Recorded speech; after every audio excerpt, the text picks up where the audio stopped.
the discussion which we have been having the last few webinars on investment. Particularly, we have had discussions regarding certain fundamental parameters and how you should look at certain important fundamental ratios for investment, like the price to earnings, the earnings yield, which is the inverse of the PE. Then also we looked at the other parameters like EPS growth, and then how the compounded profit growth over a period of time translates into compounded annual growth rate for the stock. So these certain things we have looked at. Also we looked at the price to book value, and now we should use price to book value for banking stocks. Now the other important thing is that when you are investing, there are different types of investment, and certain type of investment will suit certain type of investors depending on the risk appetite, depending on the age, depending on the need for certain income. We have to choose between different types of investment style. One is the value investment, another is growth investment. Then we have got a mix of this, like we got a balanced fund which is there. Then of course we have got the debt market. Then we have got gold. So there are different types of avenues for investment. So those who are at an early age of investment should now look more towards like growth investing style. So what is a growth investing style? What is a value investing style? What is a balanced way of investment?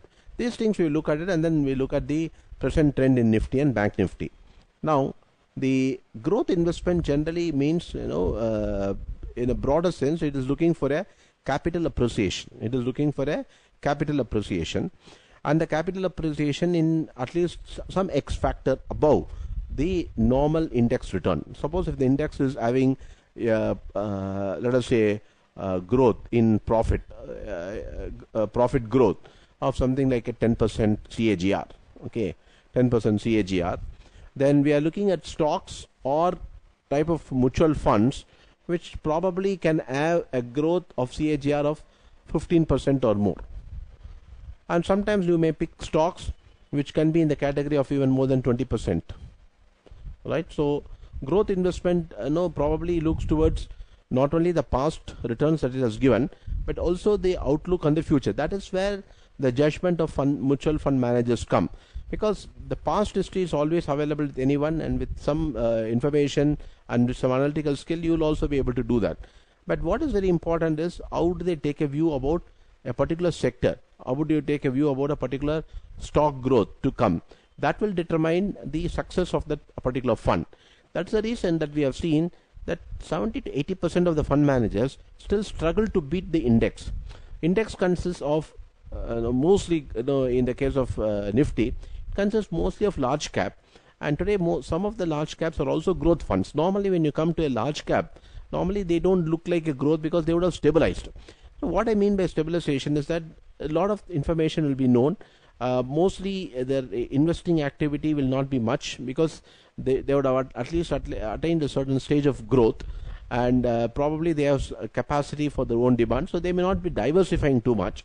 So such stocks are like, for example, we have got stocks like Hindustan Unilever, some of the FMCG companies which are listed, consumer companies, not consumer durables, but most of the consumer discretionary items. Probably some of them can fit into it, but some of them like for example the two-wheelers and four-wheelers probably could go in for expansion as far as consumer durables is concerned.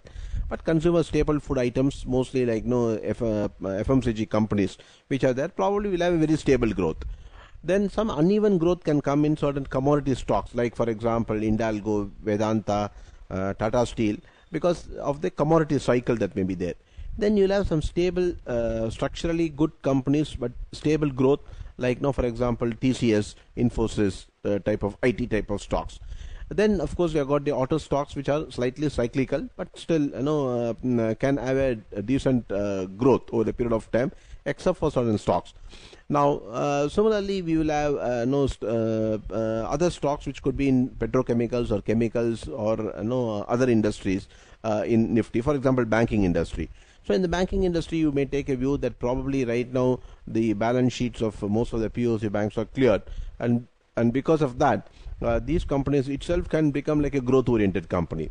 Some of the private sector banks have got benefited because of that, particularly the ICICI, HDFC Bank, have got benefited as a growth company because of the EPS growth, which is much more than the normal index growth. Then we have got the all green Reliance Industries, which in the last couple of years have expanded in manifold, particularly into various other spheres, like for example telecom, retail, and probably talking about some futuristic investments. So these companies are considered as growth companies, where it is expected, at least it is expected to produce a higher CAGR as far as the EBITDA or the profit is concerned compared to the index. But whether that happens or not, there is a market judgment thinking that all these investments will translate into that. So normally, the growth companies are companies which don't pay that much of dividend, but they will have a very good EPS growth, but they don't pay that much of a dividend, because most of the EPS is stacked for investment activity. So that's why if you look at the balance sheet cash flow, there will be cash in the investing activity. So if that is considerable, then probably all this money which have been put from the retained EPS portion, that is retained reserves, which are not distributed in the form of a dividend, goes as far as investment is concerned. And there is a judgment thinking that these investments have to pay, because so much of lakhs and crores of investment has been made. So what is the return on equity that it is going to come over a period of that particular time? So the market is taking a judgment regarding the likely growth in the profit on these investment activities, because any retained earnings, why should it be retained? If there is a considerable amount of retention, that means it is necessary for the growth of the company, right? So mostly, if you look at the US companies, particularly the tech companies, they are very, very less dividend paying stocks. Once they pay very, very less dividend, they normally consider them are put in a growth category, and there's a considerable amount of capital appreciation that takes place. Now look at most of the stocks will be having less than 1% yield. Whether we take probably Apple, Nvidia, Tesla. So most of these companies, you will have very, very low dividend payoff, if at all there's anything, and you will have most of the things coming in the form of a capital appreciation, because the retained earnings go for the investment. So we have to look at the whether that much of money is going as far as the investment is concerned. If that is the case, then you can say that is a growth stock, because that will have a good amount of return in future period. So those are the stocks which probably falls into the growth category for investment style, and those who can take risk, because if the growth doesn't pay off, then probably there will be a good amount of downside to the thing, because sometimes there can be failures of anticipated demand, which may translate, or competition, which may translate into those investment activity not turning to be fruitful. So there is a possibility of a good amount of downside also possible, because wherever there is a risk, there is a reward. So when you take a risk, there is also a considerable amount of reward possibility. So there are certain companies, like for example even Reliance Industries today is considered as a growth stock. In India, there are most of the mid-cap stocks and small-cap stocks are considered as growth stocks, because they are all looking towards graduating from one level to another level. They have not stabilized to the extent of, say for example, Lever or some FMCG or IT companies just growing at 8% or 10%. They are all growing at something like 25%, 30%, right? So those companies where the considerable amount of dividend retention is taking place is considered to be going for a good amount of investment activity, and those companies are rewarded, and you get a good amount of stock price appreciation. So those who are in the profile of age group, say 25, 30, 35, 40, they can take some amount of, they can wait for some more time for the risk to pay off. So the young investors should ideally look for growth oriented funds. So there are many growth oriented funds, and to name a few, probably you will have some of the Kotak Emerging Opportunities Fund, Nippon India Growth Fund, then we got Prudential in ICICI also has got some funds, and so we SBI Small and Mid Cap Fund is there, which have all given good returns. So the growth oriented stocks, either you can go for in order to spread the risk, because there is a risk element involved in it. So for those growth stocks, which are probably, because mostly the growth stocks, if you go for growth fund or emerging funds, mostly there will be a lot of small and mid cap stocks in that. So the small and mid cap stocks also have a considerable amount of downside if the market slides due to certain global reasons or India centric reasons also. If that be the case, then better we look towards SIP. Because systematic investment plan over a period of 2 years or a period of 3 years can generate an upward return of more than 20% or 25%, and most of these funds should be in a position to beat the index. If they don't beat the index, then there is no point in us having stretched ourselves for that risk. So normally if the index grows by 13-14% over a period of time, these should at least give more than 20% or even double the amount. So those who are looking at certain amount of investment that you can do, probably you can allocate some amount or a considerable amount depending on your age profile on as far as growth investment is concerned. Diametrically opposite is the value investment. So in the case of a value investment, you are looking at probably those fundamentally where the value of the company presently is even below the fair valuation. That is where the stock price is below the fair valuation that is done by a fundamental analyst. It could be in the form of, there are various methods of valuing a particular company in terms of cash flow, in terms of dividend model is there. Then using the PE, recent industry median PE, or the particular company's long-term PE. Based on all these things, there are different types of valuation models are done. And if the company is quoting below or at around that with a considerable amount of safety margin, then those companies are also considered to be a value investment.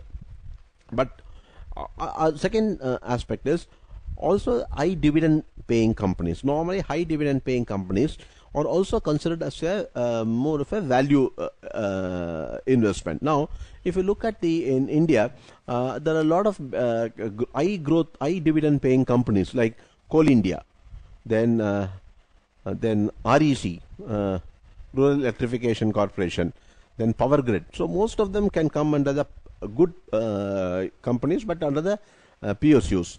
Then even Tata Steel, it is now paying 4.5%. Then you got Vedanta, which pays a very high dividend yield is there in Vedanta. Okay. So these companies, normally what happens is their dividend yield could be in the range of 5 to even 10%, right? 5 to 10%. So what happens is that dividend yield is obtained by you, but it gets adjusted in the price, because normally the price should get adjusted by the dividend yield, dividend amount that is paid. So in these cases, what happens in most of these stocks, except for a few, the stock price, if you see after 5 years, probably has a chance that it could be lower than what it was 5 years before. And that is mainly because the dividends which have been accumulated, it keeps on depressing the stock, and whatever the growth that has to come from that stock has come in the form of a dividend. And so we will have probably, if at all there is an appreciation in the price, it could be 4% or 5% CAGR in the stock price growth, because 5 to 7 or even up to 10% may be obtained in the form of a dividend. So these stocks will not have much of a capital appreciation is concerned. They are companies where, because most of them are distributed, if the dividend payout is considerable, not only the dividend yield, if the dividend payout is considerable. Now for example, even in the case of Hindustan Unilever, HUL, the dividend payout is as good as about 90%. That is, the whatever earnings comes, most of them are getting distributed as dividend. So that means probably it is not a growth, because the amount of money that is kept there, so they don't want that much for investment activity, right? So they distribute it in the form of a dividend. So there are other forms also, like buyback and other things also come into that. But right now we'll concentrate only on the dividend payouts. So dividend payout is very high as far as the certain stocks like HUL is concerned. But the dividend yield may be still lower, because the dividend yield even in Hindustan Lever could be only something like 1.4 or 1.5%. 1.4 or 1.5% maybe the dividend yield is concerned. So mostly we will have the price appreciation will come mainly from two factors, which will be which has to come from a PE expansion. Okay, and normally in the companies like this, where with a very high dividend payout and with a very low dividend yield, so this is a combination.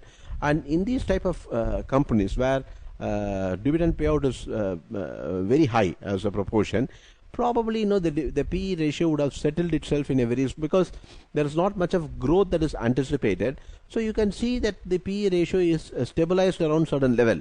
For example, Hindustan Unilever, it may be settling between 60 and 70 is the PE.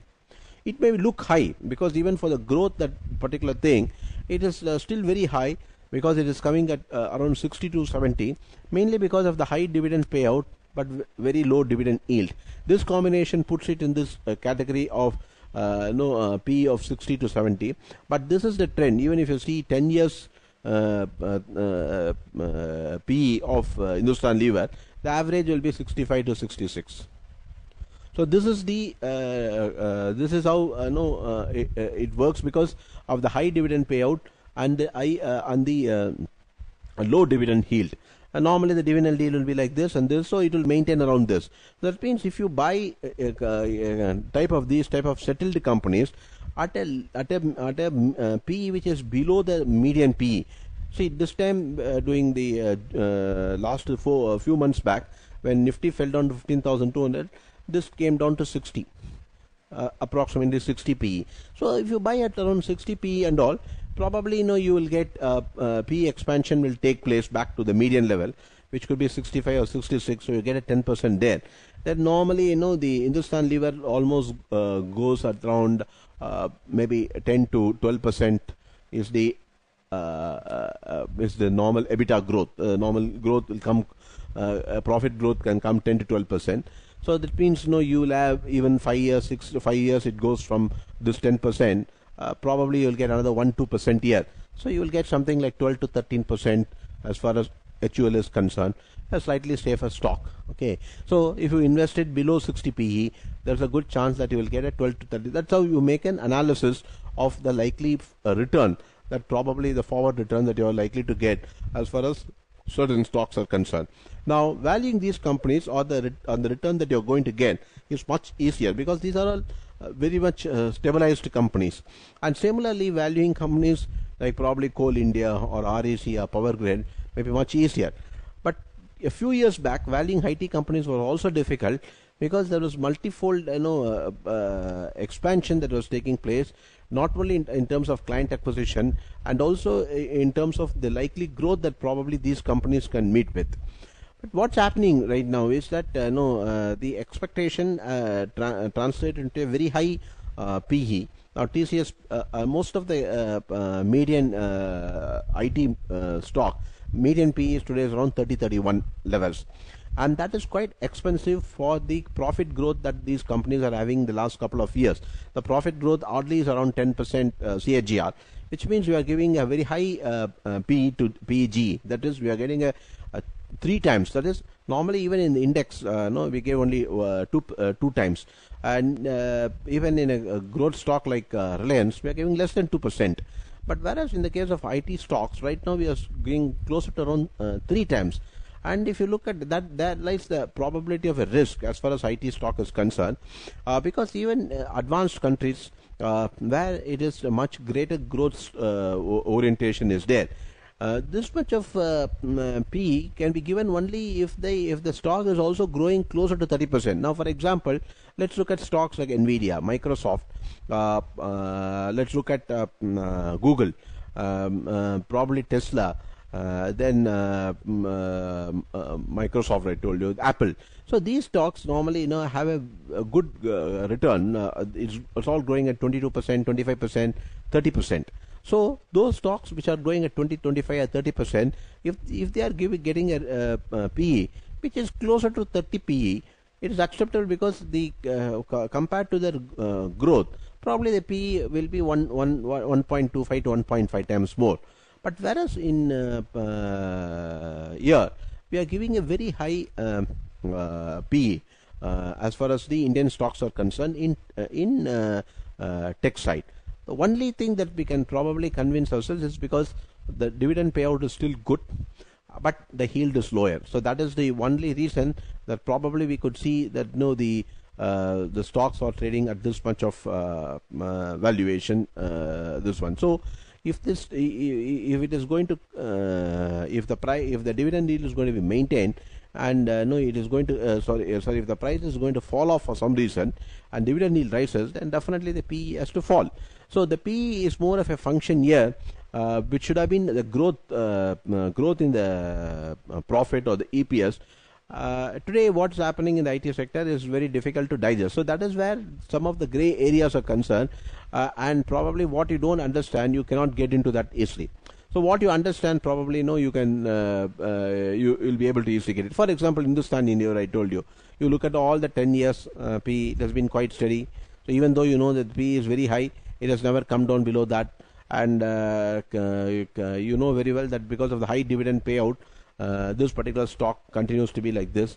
So for some reason you can convince yourself because of the stable nature, and they have been rewarded with that high PE because of these reasons, and they have been maintaining that for over a period of time. But whereas if you look at the IT stocks, the compounded profit growth is almost similar to what lever and other type of stocks are concerned. But there has been a recent push in the last couple of years only towards a very high PE expansion, which is what makes it suspect. And also some of these stocks are enjoying a PE which is abnormally high even when compared to some of the leading tech stocks around the globe. So that is where the issue comes. So that is where the risk parameter comes. Not that it will not appreciate, but it can. See, only thing is that since the IT sector has grown, and IT stocks have also had a compounded growth rate, which is over a period of time, the stock prices would have grown by 25%, 30% and all. Now that has come mainly because of the PE expansion. Because it was all at 15 PE, which has become 30 PE and all. But right now we cannot expect the same thing to happen. The 30 PE can stabilize or come down a little bit. But expecting the PE to multiply beyond certain level is not going to be that easy, because probably the 30 can become 35 or so. Okay, so because of the likely growth in as far as the Nifty is concerned, so probably 30 can become 35 or so. So that 20% can happen within 1 year itself or over a period of 3 years. So you may get something like 5 to 6% on PE expansion, still possible as far as IT is concerned. But the growth rate as far as the profit growth rate is concerned, it's going to be 10% or so CAGR. So probably the IT sectors can probably now come down as far as the growth rate, as far the stock growth rate can fall closer to 14 to 15% and may not give the 23-25% return. So whoever is investing in tech stock should consider that factor, that probably convince yourself for a 15% growth rate of stock. Okay, now as far as the value investment, I told you that you are those who are trying to market to you as far as value investment is concerned, citing you are a conservative investor, and that is the reason why you want to go for a value investor. I think the amount of return that you will get is still not going to be that attractive. Okay, so better to look at two aspects. One is either the capital growth, that is the growth side.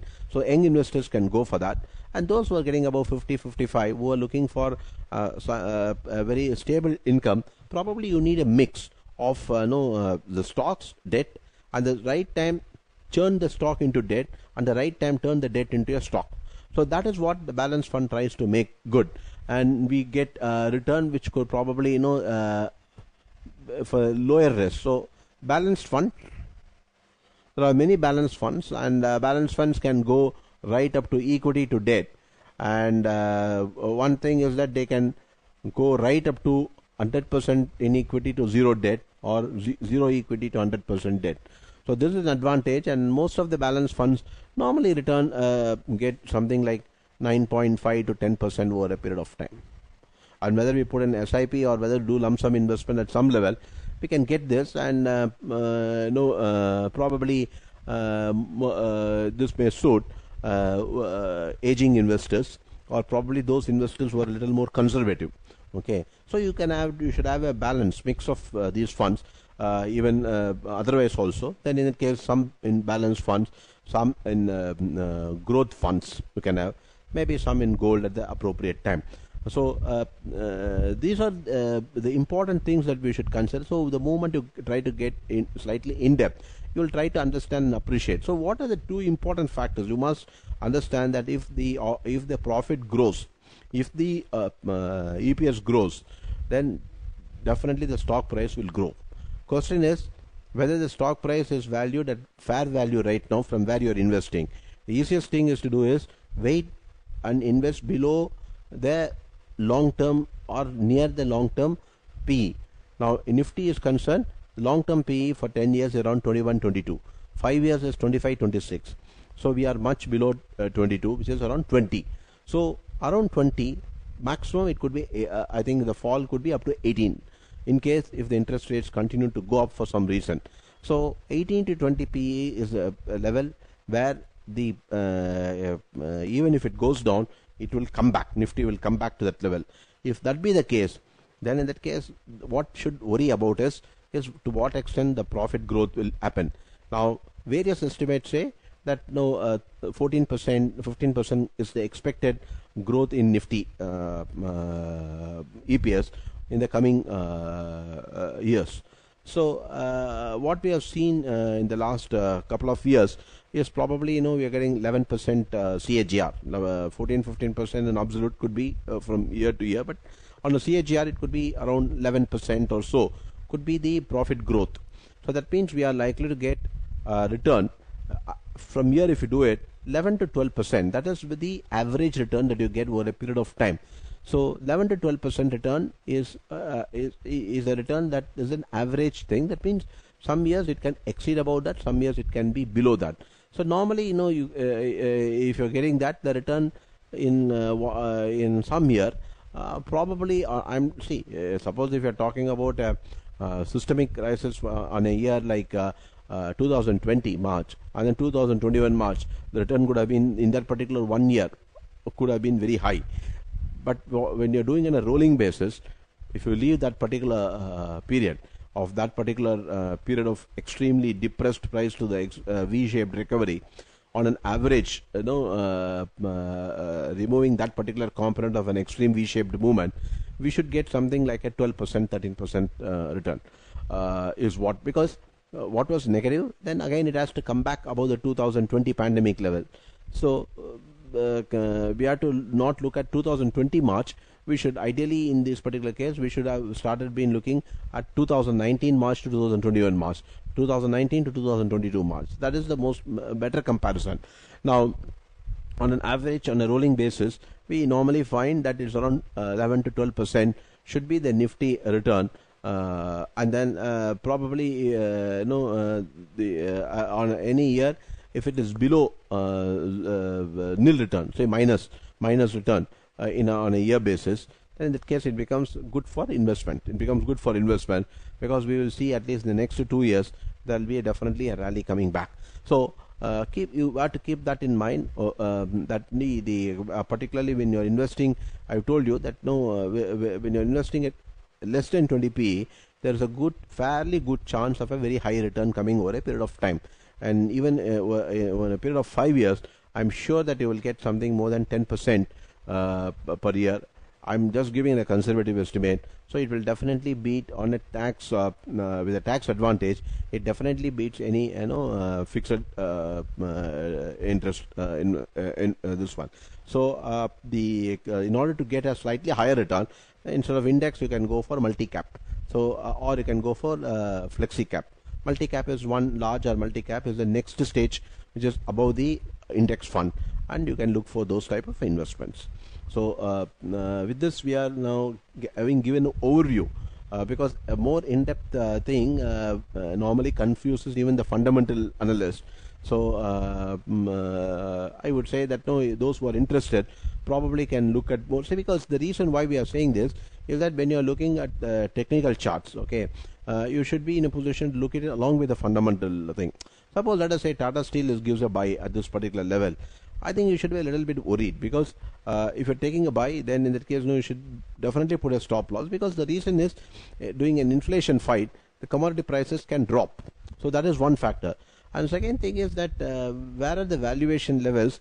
To what extent in a bearish situation Tata Steel can go down?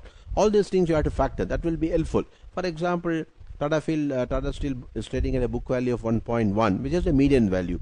But in a bearish case where the stocks don't do well, I mean like the industry doesn't do well, it can even go to 0.7, 0.6 of the book value. Now 93 rupees is the book value right now. So probably you can even get something like, I'm not saying this, but I'm not saying that it should come to this level. But if there is a bearish tendency that persists, Tata Steel can even come down to 60 rupees or 65 rupees. 60, 65 rupees can come. From there, probably you should look towards an investment in type of stock like Tata Steel. So if you're looking at stocks which are to beat the index, and particularly established ones, you should look at years where it gets into negative mode. Like for example, Tata Steel. If this year, coming year, gives a lower profit thing compared to last year, or even if it slips into negative, then that's the time when probably we should look towards whether to go for investment when the book value is low, and also the price to book value is also low at some historically low levels. Then in that case, when the Nifty rises, since these are high beta stocks, the return in these stocks can be much higher. So those are those analysis you can't do from the technical parameters. So you may be wondering that when it is falling, you will get more and more advices regarding sell. But no, the selling point has to be taken when after a rise. Now probably at some stage like this above 100, 110, if it gets a selling mode, then it can go for it. But suppose if you are getting at 60 and 65 rupees later on when it falls, those things should be avoided. So that means a gelling of the fundamental factors along with the technical cost that you get will definitely help to improve your overall return. So we will look at the Nifty right now.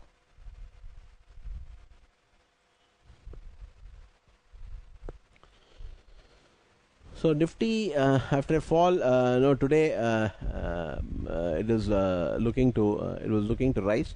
So if it goes above 17,625, today it just touched 17, it didn't cross. So 17,625, above 17,625 it happens, then we should go long and put this low 17,345 as a stop loss.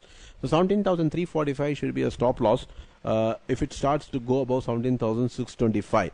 Then in that case we right now today also say there was once it came down, this was a support, and once it started to cross above this, today 17,490. So there was a good support at 499 today. So 490 is one support, and suppose if it crosses 625, you can even put 17,490 as a stop loss. You don't need to put this particular level. So you can put 17,625 is crossed. 17,490 itself is a good can be a stop loss. So this is as far as Nifty is concerned. We look at the weekly chart. So weekly chart it is staying above this. So no, it does not come below this particular week, which is 17,355, 359. Around that level it just touched and started to go up. So this is because this will be suppose if it goes up tomorrow and day after tomorrow, then this will be a 3-week low, and no, you can definitely need to tighten the stop loss around this level. Now of course the next important thing is going to be 18,114, and next week if it starts to rise above this week's high 17,690, then 345 will become definitely a very important stop loss. So any call which is above 625 or 690, if it's this week around 625 itself, tomorrow or day after tomorrow if it starts to rise, then 345 should be a stop loss. So now we look at the Bank Nifty. Bank Nifty on a weekly basis looks quite good after a fall. Now it is taking support, and let's look at the daily chart now.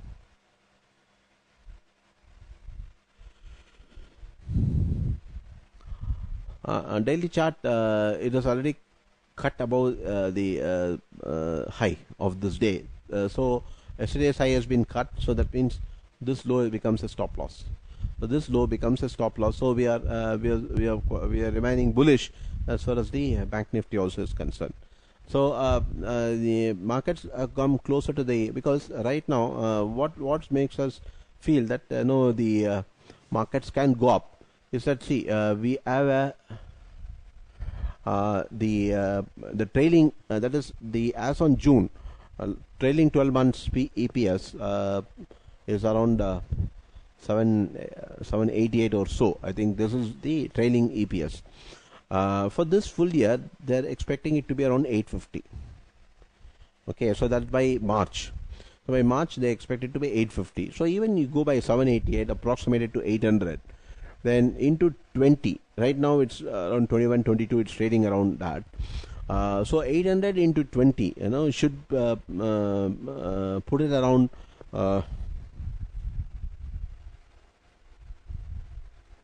16K. So that's where we are saying at this moment it looks to be a fair value at this. And if you're talking about 850 next year, I think the fair value can come to 17,000.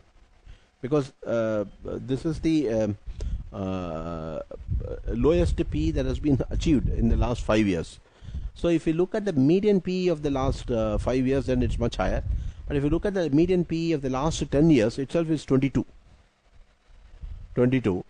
So if you go with this, the fair value based on that can be 17,335. That is what we saw right now. Right, so this could be a fair value based on the last 10 years median P. Now, last 10 years, that means there is a chance that if there is a fall below this also, it will come back. So any investment below this itself is an acceptable investment. It's an acceptable investment because normally, we don't see P is going much lower than that. And Indian P is quite correlated to the US P in strong manner. And even in US P, the last couple of years has not sunk below 18 or 19 in any substantial way. It's around 20.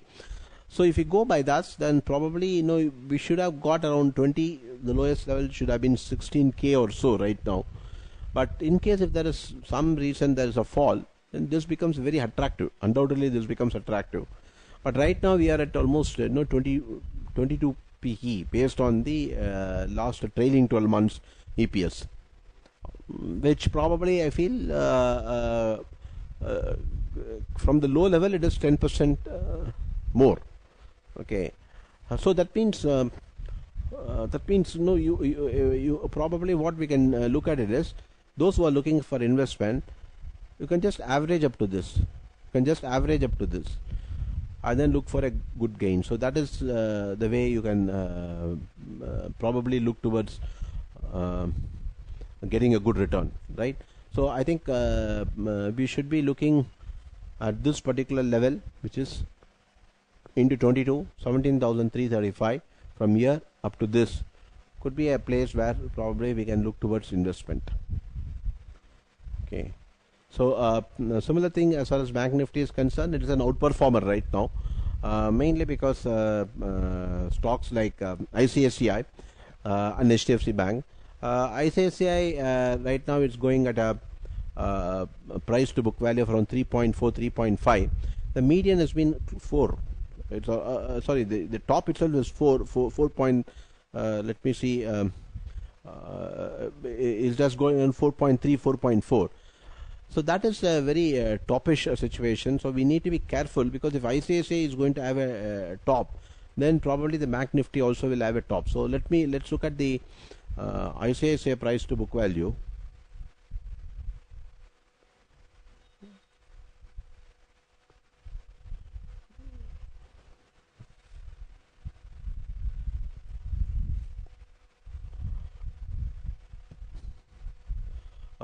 ICICI book value is 262. So right now it is going at price is 873. So 873 divided by 262 makes it on 3.33. The maximum is 4.1, I think. So we'll look at the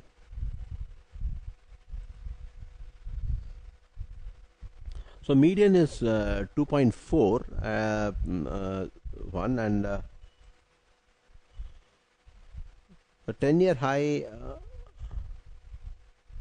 is 3.7. That's what it shows. The median is 2, so we are trading above the median price to book value, which means probably it says that we are slightly on the getting into the expensive side. But the highest thing could be around 3.7 or so. That has been the highest that has been traded till now, and so probably it says that on a 10-year perspective, I think we are getting overheated as far as the price to book value is concerned. And probably there was one time when it touched four levels. So I think in a very bullish scenario also, we have to be quite careful.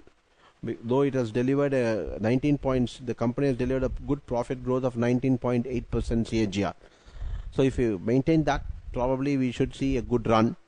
But the price to book ratio looks to be quite expensive. P ratio is acceptable, I think. P ratio median is 19.7, and the high has been up to December 2019. It went up to 52.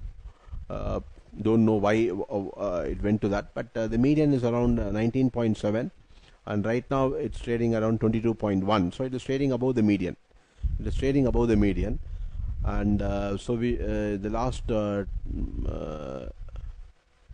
10 years is around 18.1, 15 years, no, 5 years is 24.2, 3 years is 23.9. So 5 years median is 24.2, and 10 years is 19.1. So based on a 10-year thing, we are getting expensive by around 5 to 6% as far as the P is concerned. So better to wait for some fall, which probably brings the P back to 18 to 19, and also brings the price to book value slightly lower, because otherwise on the price to book value, ICICI is trading at quite a high value. So we have to see whether that can be maintained. So be careful, because it is all run up very significantly, and but the bank Nifty has run up very significantly. Chances that probably we could see a rotation, sector rotation. Nifty will be kept high, but there could be some sectoral rotation after a gain as far as bank Nifty is concerned. The price to book value is getting slightly on the expensive side compared to the median value as far as the ICICI and other stocks are concerned. So with this, we are winding up today. So any questions, please ask. Thank you.